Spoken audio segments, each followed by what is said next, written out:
Som a Chef Capravo avui per presentar la jornada gastronòmica del Calçot a Valls. Magnífic aquest espai, Ja m'agradaria a mi tenir aquesta cuina a casa. En aquesta jornada gastronòmica dels calçots, el que fem és fer una promoció molt més exhaustiva de la calçotada típica que tots coneixem. Què vol dir això?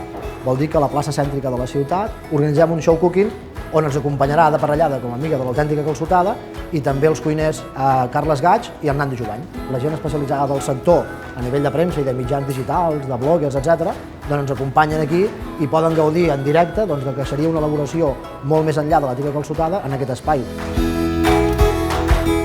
Estic emocionada perquè el calçot és un aliment que ens arrela a la terra. Tenim l'Àngel, ja ho sabeu, que és un gran estudiós del calçot i cada any ens ofereix idees més originals, més sorprenents i més saboroses. M'ha semblat prou suggerent perquè no és la típica calçotada de menjar calçots amb els amics, sinó que hem vist diferents aplicacions del calçot, de bitxes, la salsa que han fet acompanyant el tocino, i sobretot el bombó era bastant interessant.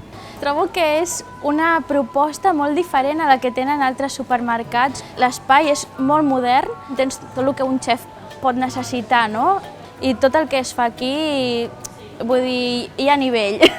Les expectatives sempre són molt altes quan parles de Capravo. Vens aquí ja sabent que serà bo i que funcionarà de meravella. L'aposta que fa Capravo en aquest sentit és molt positiva, de fet tenim una sintonia molt maca. La presentació d'aquesta jornada gastronòmica del Calçot de Valls al Chef Capravo per nosaltres és una mostra del compromís que Capravo té en tots els productes de proximitat. Es converteix en una eina i una manera de promocionar i donar a conèixer tota aquesta riquesa agroalimentària que tenim a Catalunya.